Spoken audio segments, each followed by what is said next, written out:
और आज हम ये भी जानते हैं कि हुकूमत ने मुसव्विदा तैयार किया हुआ है पीका एक्ट में तरमीम का, जिसमें सजाएं बढ़ाई जाएंगी, जुर्माने बढ़ाए जाएंगे। आज हमारे सिपा सालार ने भी कोर कमांडर्स कॉन्फ्रेंस में फेक न्यूज के ऊपर नदीम साहब बड़ा जोर दिया है और कहा है कि सियासी मकासद हासिल करने के लिए ये झूठी खबरें, प्रोपेगेंडा फैलाया जा रहा है। डू यू थिंक कि अब ये एक खतरे की घंटी है बहुत सारे लोगों के लिए? नदीम कुरैशी साहब। बिस्मिल्लाहिर्रहमानिर्रहीम, बहुत शुक्रिया। देखिए, मैं आपसे गुजारिश कर दूं, मौजूदा हुक्मरान जो कि पाकिस्तान की आवाम के वोटों की बजाय एक साजिश के जरिए इक़्तिदार में आए, मैं बतौर एक कॉमन पाकिस्तानी समझता हूं ये फेक हुक्मरान है और फेक लोगों से फेक न्यूज की ही तवक्को होती है।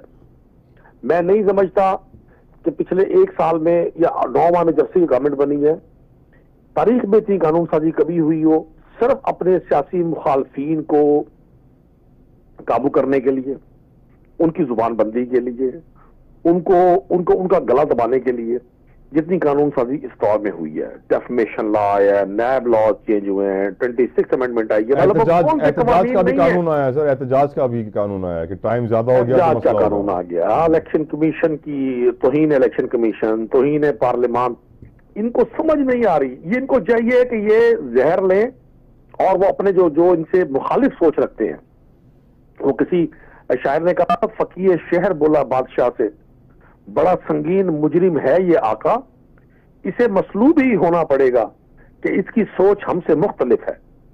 तो यहां बात कानून साजी की नहीं हो रही। मैं बिल्कुल चीफ ऑफ आर्मी स्टाफ की बात को इंडोर्स करूंगा, वो हमारे सिपह सालार हैं, हमारे लिए बेइंतहा काबिल एहतराम है। अल्लाह ताला इस मुल्क की अफवाज को, इसके मुहिब वतन इदारों को और मुहिब वतन अफराद को तक़वियत दे। अगर वो न्यूज़ जो मुल्क की सालमियत के लिए, मुल्क की इस्तेहकाम के लिए खतरनाक हैं, झूठ हैं, उनकी बेकनी होनी चाहिए।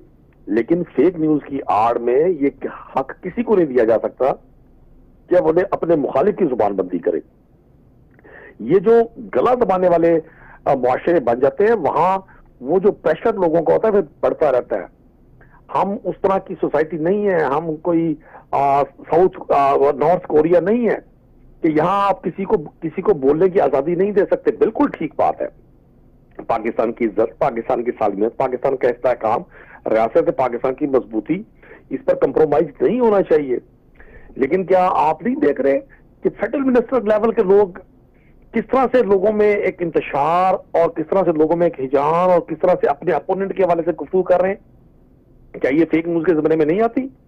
क्या ये फेक न्यूज का ये फ्रेम बनाकर एक ही तस्वीर पेश करनी है उसमें? क्या आज के हुक्मरान वुज़रा, क्या पब्लिक वेलफेयर उनका टॉपिक है? क्या गुड गवर्नेंस उनका टॉपिक है? क्या कोई पूछ सकता है इन लोगों से कि इन्होंने पिछले 9 माह में आम आदमी की बेटी के लिए क्या किया? ये कहते हैं महंगाई खत्म हो गई, पेट्रोल तो 100 रुपए नहीं हुआ। नदीम साहब, ये कहते हैं महंगाई खत्म हो गई, बिजली का यूनिट तो डोमेस्टिक यूनिट तो 10 रुपए का नहीं हुआ। करेक्ट नदीम साहब, लेकिन सवाल एक ये भी यहाँ पे बनता है कि फेक न्यूज की डेफिनेशन क्या होगी? कौन पहचानेगा फेक न्यूज क्या है क्या नहीं है? क्योंकि हम तो जानते हैं कि ऐसे मुल्क में रहते हैं जहाँ बिलावल साहब कहते हैं ना कि 4G बोल के 3G की सर्विसेज भी नहीं दी जाती हैं। और फिर हमारी वजीर मुमलिकत बराए IT शिजा फातिमा ख्वाजा साहब, भतीजी हैं आसिफ ख्वाजा साहब की, वो कहती हैं कि हम टेस्ला कंपनी की जो इंटरनेट सर्विसेज हैं स्टारलिंक, वो पाकिस्तान लेकर आएंगे। तो मुझे तो समझ नहीं आता सर, ये कैसी बातें हैं? देखिए, ये बातें आपको यकीनन समझ आ रही हैं, लेकिन आपकी भी एक लिमिट्स है, मेरी भी एक लिमिट्स है। मैं आज भी इस बात का कायल हूं कि जिस तरफ हम इस मुआशरे को लेकर जा रहे हैं, अगर हमने सिविल सुप्रीमेसी को फौकियत ना दी और हमने लोगों को इस तरह से ट्रीट किया, बिलखुसूस अपने से इख्तिलाफी सोच रखने वाले शख्स को, मैं कतन कायल नहीं हूं इस चीज का कि आप अपने अपोनेंट को, वो मुझे कोई राइट नहीं किसी ने दिया कि मैं अपने अपोनेंट के लिए गैर महजब लफ्ज इस्तेमाल करूं, मैं अपनी अपोनेंट पॉलिटिकल पार्टी के लिए कोई साजिशी बयान बनूं। लेकिन ये बहने ही, ये हक मेरा भी है कि मेरे खिलाफ भी इस तरह की चीजें ना हो। हुकूमतें इस तरह से नहीं चलती जिस तरह से ये हुकूमत चल रही है। हुकूमतें अपनी कारकर्दगी, अगर जो हुकूमतें डिलीवर करती हैं, हमारे पड़ोसी मुल्क में कारकर्दगी पे इलेक्शन जीता है मोदी साहब ने। बहुत बड़ा उनके अगेंस्ट वहां का सोशल मीडिया भी आपने देखा।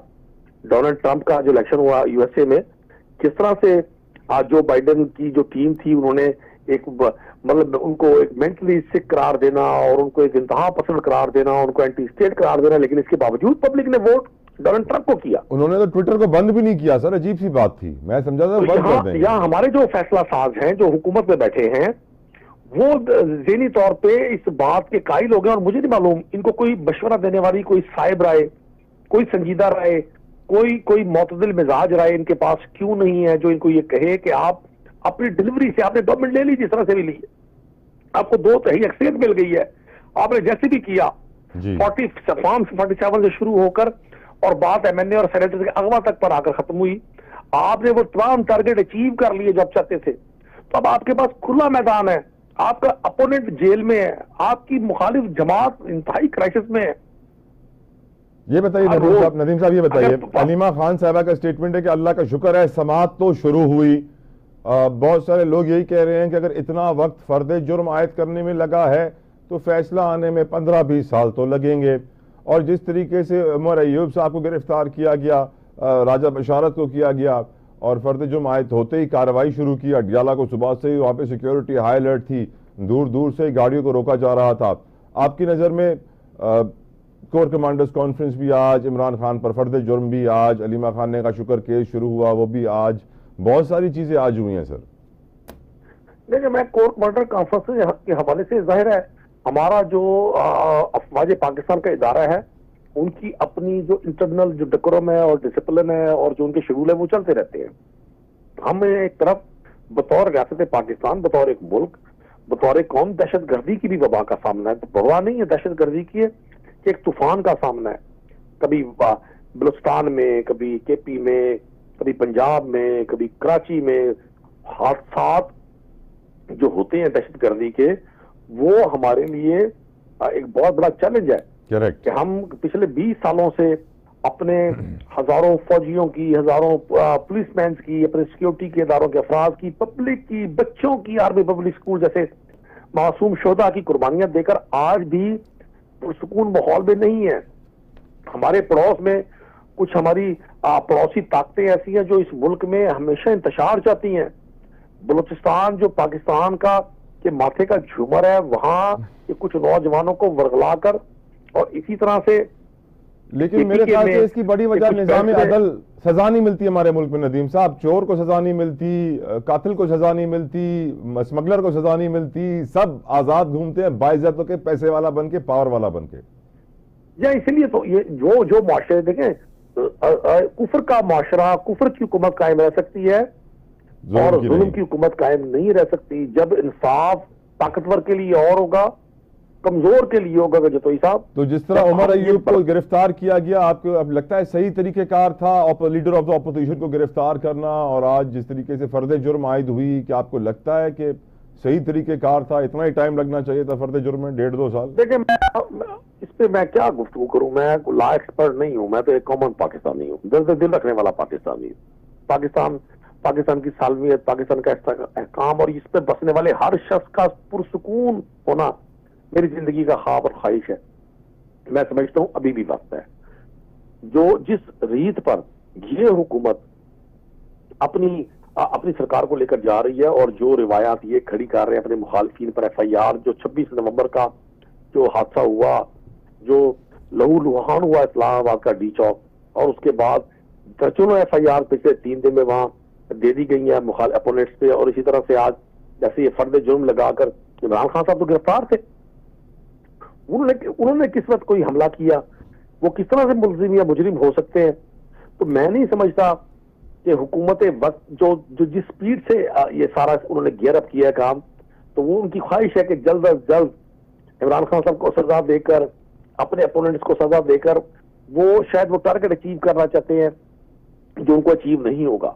मैं आने वाले 4-6 महीने में देख रहा हूं कि पाकिस्तान में मजीद इंतशार बढ़ेगा, चूंकि हुकूमत के रवैये में इत्दाल नहीं है। हुकूमत टेबल पर नहीं, तमाम तर सरकारी वसाइल के बावजूद, तमाम तर सरकारी मशीनरी के इस्तेमाल के बावजूद हुकूमत के पास वो अखलाकी हुकूमत ही नहीं है कि वो अपोजिशन को इंगेज कर सके। आज इमरान खान साहब ने एक 5 रुकनी कमेटी अनाउंस की है, वो मीडिया पे चल रही है अभी। लेकिन सर आज मैं आपको बताऊं, मीडिया पर बैरिस्टर गौर साहब का 8 बजे इंटरव्यू चला एक, जिसमें वो कहते हैं कि उनकी हुकूमत के साथ डील होते होते रह गई। जो 24 से पहले इमरान खान साहब की जमानत हुई थी तो उनको लग ये रहा था कि उनको रिहाई मिल जाएगी, लेकिन फिर उनको दोबारा गिरफ्तार कर लिया गया। इसके ऊपर मैं आपसे गुफ्तगू करूंगा, और भी बहुत सारे इशूज थे, लेकिन मुझे ब्रेक का कहा जा रहा है। नदीम साहब प्लीज स्टे विद अस।